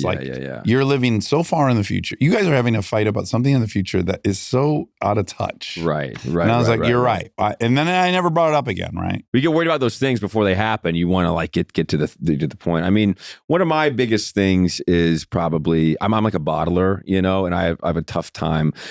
So I'll do little passive aggressiveness is a big problem for me. You know what I mean? Sure. And it's like I'll hold on to things and I won't communicate them properly. You got a little vault. You keep and you can pull out when necessary. I don't run to the hard conversation. It's always like it'll turn into a fight and it's about something else. I'll realize, oh shit, it's actually about all this other stuff. I'm so sorry. This is like, and you were holding on to 6 months of shit. Yeah. And so that all comes out in the fight, right? Yeah. And it's about like a cup left on the table. You know what I mean? It's so stupid. And then you're like, oh my God, I'm so sorry. This is not, you know, but that's one thing for me, you know. So that's part of the people pleaser thing, right? Like if you are to, will you lose her affection by having these issues in this relationship? It's out of fear of like want to feel these things are safe, don't rock the boat, don't like, you know, do anything that could jeopardize. And things are just kind of now piling homeostasis. Up. Yeah. And they're all like little things until they're not, right? Was there not a lot of fighting in your house growing up? Or was there fighting? Because I think it go either way. It was neither really. It was kind of, there was some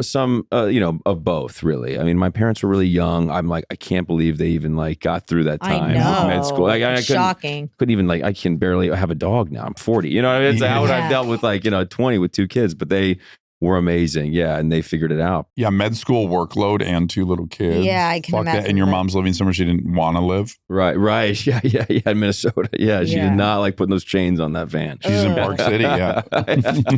So it's not like you grew up around it. So you like are emulating it or trying to avoid it or something. It's just. Right. I guess it's like in relationships, you need to run to the hard conversations, right? And no one wants to do it, but that's you got to have the hard conversation sooner rather than later, and that's just what you need to do. And is your move to shut down? Like, yeah. Get quiet and distant and wait for her to figure out why you're hurting. Exactly. And I'm like, you just resort to being like the child you were with your parents, basically. Right. That's really what it is. Yeah. You know? Like, oh my God, I'm like doing what I did to my mom. And you know, it's like the same, it's all that stuff. And you always got to be like aware of it. Okay, so good. So the relationship, I'm presuming that was an identity outside of acting. Right. That was forward momentum as a human building a life. I imagine those 3 years bought you a little reprieve from just you sitting there contemplating your career by yourself. Completely. It was. She was an actress. It was very much like a great support system. It was also in a weird way, and this isn't the only reason I was getting in a relationship, but it was to prove to myself I was capable of like being in a successful relationship. Yeah. So I was motivated to be a good partner and boyfriend, you know, and I would definitely, failed at that in many ways. But like that was a drive, like, I need to like, grow up a little bit. And this was, and it did facilitate that. I learned a lot. You always do, right? Was it hard for you to let go of the fun nights out and lots of options? Yeah, yes and no. Like I definitely still, stayed at the party a little too late. Like I was still like having fun with the guys and going out and stuff. And I probably could have shut that down a lot sooner. I still like that fun, but I love home. I love cooking. I love being, in a relationship. Dancing with Miles. With a loaf of white bread. Yeah, that was embarrassing. But that stuff is so, it just gets tiring after a while. You just get old. It gets less fun. It gets less fun, and it affects you a lot more. Yeah, your body's your body will tell you. Yeah, yes. And the illusion. Again, I'm a novelty seeker, so it's like It has the appearance of a novel night, but if you really take inventory, you're like, oh, I do the same thing over and over and over again. Yeah, I do the same thing. Even if I hook up with a new person, it's the same thing every. It's all the same. There's really no surprises. Exactly. And you feel like it's going to be this thing, and it's never what it is, but for me, it was a bit the revelry of it, the being with friends and the drinking and it was always kind of like this high of revelry, So that was the hard part to the socializing aspect and the thing of it was tough for me. Yeah. I just had a thought. Yeah. I love the intimacy you could have with other men while drunk. Right. I just craved that. And I show up with a 6-pack, and then now where I can say I love you. Your inhibitions are so down. Yes, Right. I craved that intimacy with men, and drinking gave that to me. And I didn't even realize, you don't even realize, that's what you're looking for, or what you need in your life. And you'll find a lot of them, friends that you're just friends within that bubble of partying or whatever it is, of drinking, right? And then that disappears, and it's okay. It's tougher. Jack London, the writer, he wrote a book called John Barleycorn. I don't know if you've ever heard of it. I have not, no. But it's this very, very honest book about his relationship with drinking towards the end of his life. And he was a hardcore alcoholic by the end, where he had to wake up in the middle of the night and drink in the middle of the night to stay asleep. And it was, I think, reading that book that occurred to me, oh, that's what I was kind of craving that I loved, is he just talks about the intimacy at a bar with males, and how without that, he could have never had that. Right. He couldn't get there without that. Like have real conversation with them. Just the intimacy, the depth of a relationship. Yeah, being emotional. Exactly. And saying your fears to another man, and all these things you dare not do sober with another dude. It's so hard to get there. It feels like it's hard to get there if you're sober. You do, right? Yeah. AA is a hack for that. It's like you're kind of forced to be with these other men. Well, it's great. It's doing a community, that. Right? It's like, yeah. And we all agree, let's sit down for an hour and like be real as fuck. Yeah. Talk about what we're afraid of. Right. How we fucked up in our relationship. Yeah. What we regret about our parenting. It's like, how are you doing that unless you're hammered at a bar at 2 a.m.? That's what I mean. When I left New York, all those guy friends were still in New York, and I didn't realize I was doing a lot of that to have those connections. And when all that kind of goes away, and you realize you're a homebody, I was like, I really don't have that many friends. You're not real friends. You gravitate to those guys that are going out and the revelry of that and connecting with those guys. Yeah. So where were you at? Optimistically, just before The Boys happens? My optimism level? How are you assessing what the future of your life is professionally just before The Boys? It was dark for me. I mean, in my mind, I know it wasn't really, I know I was probably in a place that a lot of people would love to have been. Sure. You weren't on Taylor's couch. Yeah. But there is that, what have you done for me lately type thing. And you see all these, and what is keeping up with the Joneses, like Rashes, what are these guys doing that I'm not, is all that. You're seeing everyone on billboards all day long as you drive through the city. LA. Yeah. That's the problem with LA. Yeah. And there's that anxiety there that I don't get. Even if I'm working in Toronto, there's like, you kind of relax when you're out of LA. You have no clue what's going on. Sebastian's getting like nominated for Oscars and stuff. You're just like, what the fuck? You can be happy for them and still be like, what am I doing? No, completely. And I'm in a different place now. Like I'm almost 41, but like I'm much more relaxed. But at the early 30s, it was like, doom. It was just a doom loop, you know, like, what am I going to do with my life? Like, it felt like there was nothing that was ever going to happen again. Well, you're 34 probably, right? 7 years 32 ago? 32 probably. Oh, okay. Yeah, and I think I turned 33 the year that the boys happened. But I remember that was like, I remember reading it and not getting that many good, you know, again, like, you know, people's casting imagination is limited. I was getting all these things. It was more the same. I didn't want to do. Yeah. And I read the script of the boys. I was like, what the fuck is this? This is amazing. It's amazing. But also I would imagine too, there's a little bit of a gift in that it's such an enormous swing. I can only imagine reading that first script. Yeah. Because that shows so much about execution. That script, the pilot, could go so wrong. Yeah, that was the odds of it being executed in the way it was is like a 1% chance. Yeah. So I also imagine getting that script and going, wow, this is really cool. And also, if I don't get it, this is probably going to fail. Like I could be liberated by what a big swing it is and not get overly worked up about auditioning for it. Right. No, I honestly, I'm like, how are they going to do this? Like, how are they going to make this thing? A guy's getting miniature and going in a guy's penis and exploding the whole body. You're like, what? How the fuck is that? It felt like a shot at the moon. Like, it felt like a moon shot that was like, is this too good to be true? Am I tripping? Like, this is insane. Like, you know, and are they letting us do this? And you know, and it goes so hard. Yeah. But I did feel, I was like, this is hilarious. I was like, I know this guy, this like narcissistic, unself-aware asshole who's in a therapist couch talking about his only friends is the local lobster. Like, that was the audition scene. It was like a monologue of this thing. And it was like, I just felt connected to it. And like, everyone was reading for it. And it was a great audition process. Okay. So I'm going to be dead honest with you. Your fear is a little bit grounded, right? Which is like, I only know of you as an actor on Gossip Girl at that time. Right. And I never watched Gossip Girl. So I just fill in the blanks of what Gossip Girl is. Yeah. And so I had this wonderful, shocking moment when I'm watching The Boys. And, you know, maybe Kristen said it out loud first, where she's like, fucking Chace is so good in this. And I'm like, yeah, this dude's fucking awesome.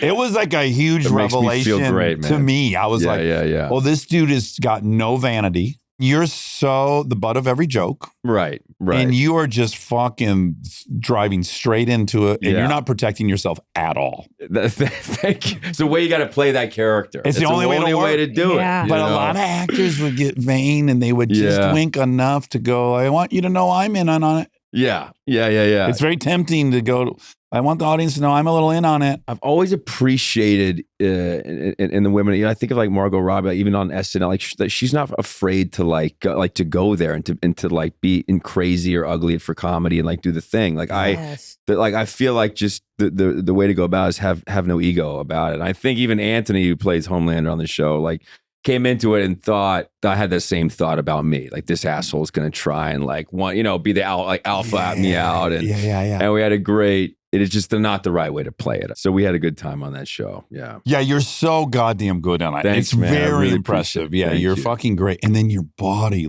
Oh my God. Dude. Oh my God, your body. Oh man. Did we ratcheted up the training for that? I did. What was the approach?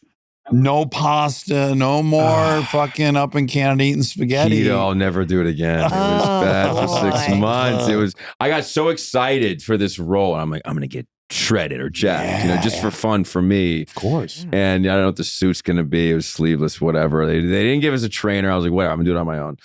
But I did the keto thing for 6 months, and that was it. It was good for like a few months, and it was brutal after that. I had to stop it. I know it's like people think it's vain and everything, but just the sensation of like having control over that. I was just about to say, it gives you control in a way, and it's a healthy. I was able to channel my obsession kind of into that without going overboard, and it was a lot of fun. You know, like have time to do that too. And like, it's if you're an actor and you're not working, or if you are, but if you're off, it's the only way to like structure your day. I feel like around a workout or something. It's mentally for me like, I have to do it. There's a lot of great performances on that show, but Anthony's is fucking outrageous. Outrageous. It is outrageous. When Chris and I watch the show, but we love the fucking boys so much. We're like, the fact that this guy hasn't won every single Emmy is absolutely insane. It's insane. He's not even been nominated once. Despicable. Yeah. And yet he has these turns where I feel bad for him. And he's funny sometimes. He's hilarious. Yeah. And he, man, is that a performance. And so He's incredible. I'm at a restaurant like 6 months ago and I see him and then we're like, hey, we stand up and we hug. And I'm like, oh my God, so great to meet you finally. And he goes, yeah, since New Zealand. And I was like, what's he talking about? And he goes, I'm without a paddle. And all of a sudden I was like, oh my God. Do you remember you watched it for the reunion?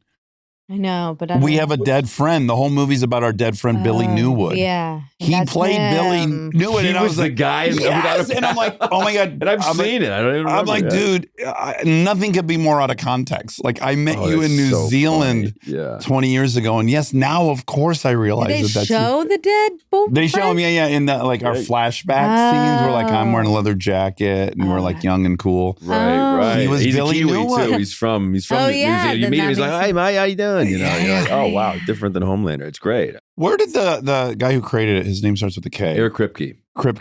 Where did he come from? He came from Supernatural. I don't know, that show with Jensen Ackles and Padalecki. And Jensen was on our show as well. It was a great show. A long ass run, that show. Civil War guy. What was his name? Yeah, Soldier Boy. Yeah. He's got a spinoff they're doing. Yeah. Oh, they are. Yeah, they're doing a spinoff. That's a great character. Like a prequel. I'm like, I don't know all the details, but yeah, it's good. Are you so excited you get to play kind of like a real, like a weirdo? Because Totally. So against what people think about you. It was so refreshing to me. And like we had a day, like fourth episode, where they had a full series order because of Seth Rogen and Evan Goldberg. Like they were behind us. They got the full order. Yeah. And I'm like, we're middle of the show. I'm like, are the people going to like this? Because I was like, squirting down the dolphin, like talking to some inanimate dolphin in the back. And they're moving the van. And like Anthony's over there, like in an airplane, massive airplane, like, not saving anyone because he's like, oh, fuck you guys. He's like, it was amazing. And we're like, are people gonna like connect with it? Right. Like, and people do. Really weirdly, like tonally, like weird, but yeah. So he came from Supernatural. Were Seth and Evan around at all? They were actually. They didn't come to set that often. They would be at some of the press stuff, but they would send me emails like, dude, this one line you ad-libbed, I keep replaying it. Like they were watching. I was like, oh, that's really cool. Like Evan would like email me sometimes, and they were just like super fans of the show. Like they really are like comic book fans at heart, and they just wanted to like do what they love. Now, did they have you in mind, or did you have to really win them over for this? How did you get it? I don't know the entire genesis of it. I remember them landing on they want to cast like people that aren't like, all their famous friends, basically. Right. So they wanted to read everyone for it. And Kripke was very much like he was all about being he was in every room for every single, I think except Anthony, because I think Anthony was in New Zealand, made some tape, and they're like, we want that guy. I remember going in, and it was like 60 people. I saw the thing. I'm like, I realized I'm last of the day. What's the worst name you saw on the list? And I don't mean they're bad, but you're just like, oh, I'm fucked.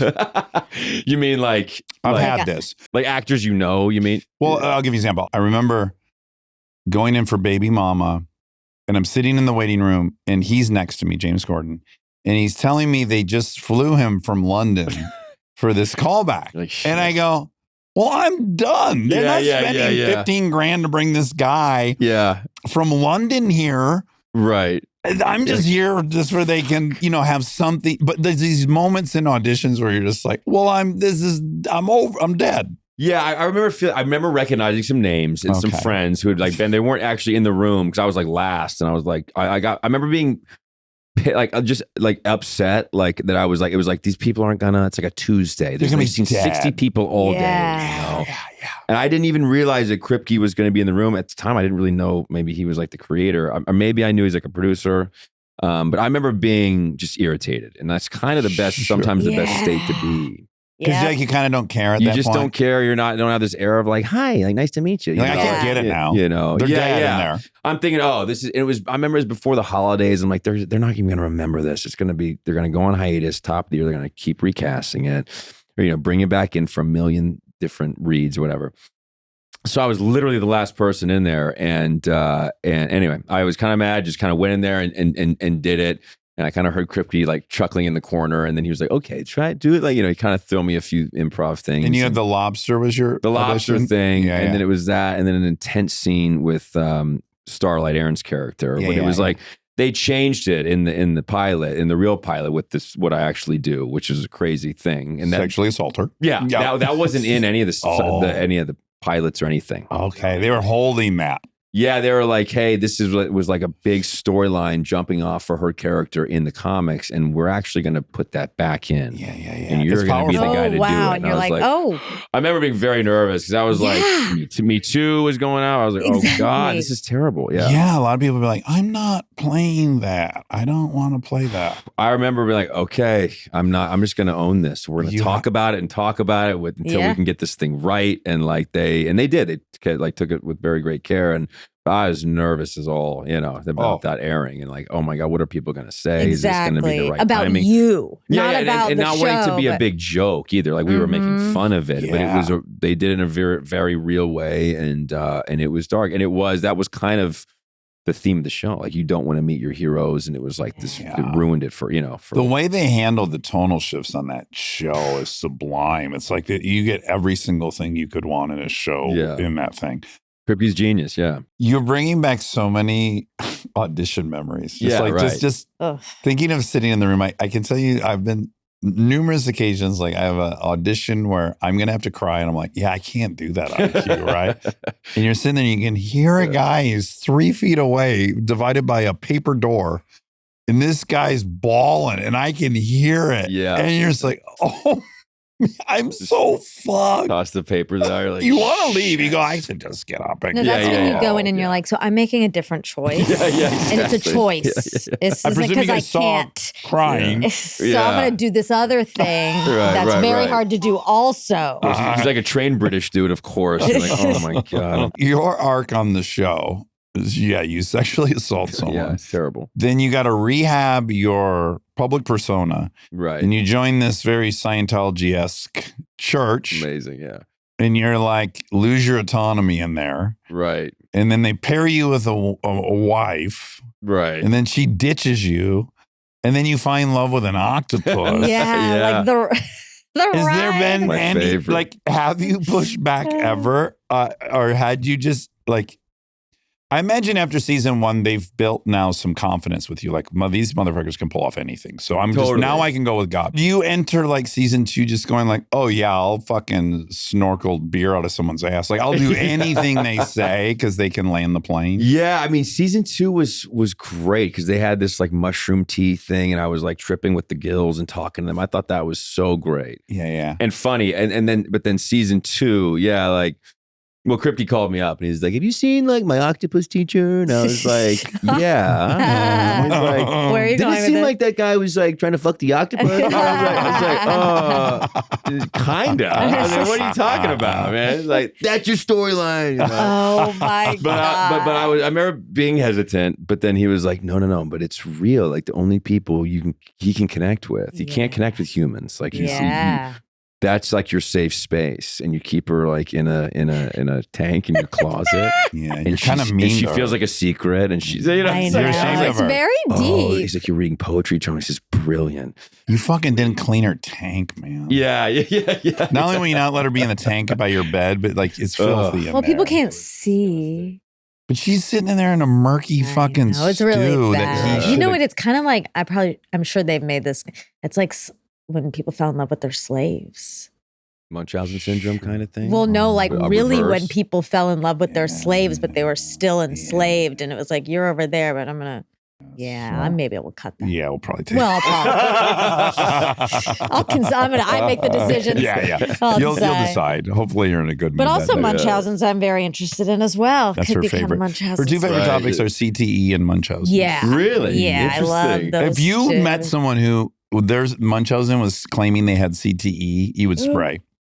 Oh, I see. Like part of their Munchausen's Yes, is that. Oh, faking yeah. that they had. No. Yeah. Hold on. It's combined. I don't. Let's be. I Let's be don't really clear. want someone with CTE. I'm just know. always on the lookout for CTE. I just think it's everywhere. I think a lot of people have it. She thinks 60% of the You might have it. You population played football, so hate to tell you. I might actually. Yeah, I mean, And she has looked many guests in the face and said, "Do you think you have CT?" And it's like there could be nothing real. scarier to evaluate is whether or not you're about to They have turn. to Now sit I'm there and not be like, sure. Yeah. maybe. Thanks for suggesting that. Yeah, You should get that really checked out. I did lose my temper at the grocery store yesterday, so yeah. Exactly. Seems like I've been volatile recently. Yeah, my Yeah. God. Now I hear that it's the biggest show on Prime. Do you have any sense of like how big it is? I want to know. I want to understand. I want to know too. I guess they don't release the numbers. They Yeah. say it is. It's And, global, right? It's a very global show. It is, which was kind of shocking because humor, that's the one thing they want is like a global show nowadays. And it was shocking that our show, the humor crossed over. You know, right? All people are disgusting, it turns out. Yeah, exactly. Which is Yeah, comforting. yeah. Perverted. Everyone's And a the dirtbag. superhero genre was saturated with the same formulaic Yeah. PG, storyline or whatever. So it was kind of fun, People thought it was really funny. I don't know. Anytime the show comes out, there is like an influx of like people like flight attendant like, oh my God, we like Yeah. you can tell people are watching it. Even in like Europe to Brazil, like people are crazy about the show. It's That's really awesome. it's a good feeling, Yeah, Yes. it's really nice. Seth and thing. Evan, they just cannot miss. No, They're so Yeah, goddamn yeah. They're talented. so good. I'll say though, even internationally though, it's more Gossip Girl stuff. Like that's Oh, still yeah. like they'll That was love the hugely boys, but it's syndicated, so right? funny, yeah, Yeah. Like they've seen it all across the. I sometimes turn it on for a little comfort show, good background like an old viewing. background.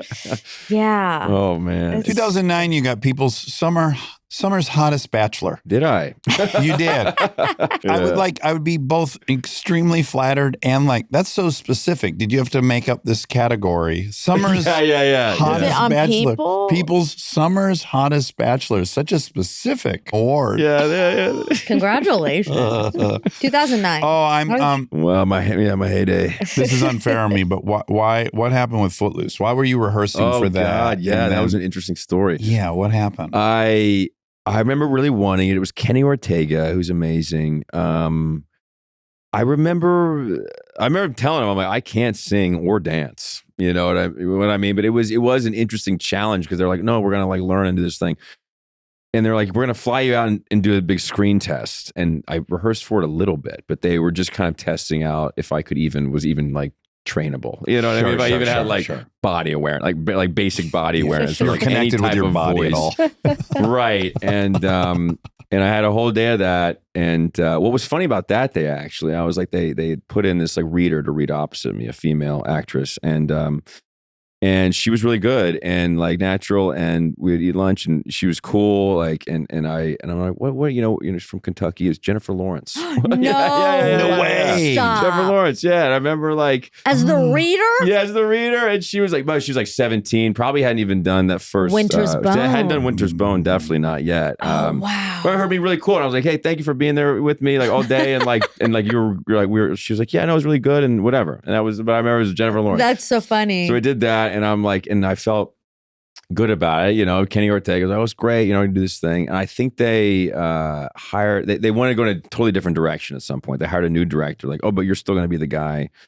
I had signed a contract that I didn't even know what this meant, pay or play at the time. So like, that's my dream. yeah, it never What is happened it? since. I don't know You what get that is. paid whether you do the thing or not. So I remember being like kind of irritated it didn't work out, but because I liked the new director, Craig Brewer seemed to be a cool guy, and they went like maybe darker with it. Yeah. But I get it. They hired, I forget his name, but they hired a real dancer. Yes. And professional dancer. I remember doing a screen test with Julianne Hough. That's right. And she was phenomenal dancing. Yeah. And she got me there and she made me look good. I remember Drug you along. yeah. Literally, like, threw me around. And I was like, she's going to be great. I'm having fun with her doing that screen test. But anyway, I remember like, go with God, that's great. great, and I got paid to do it. So I felt like I probably would have not been able to dance or sing properly. But ego-wise, that hurts because it's like, oh my God, they don't want me so badly that they're gonna pay me anyway. No, totally. I remember feeling okay with it. Like, okay, I got paid to not do this thing, and I don't have to sing and dance.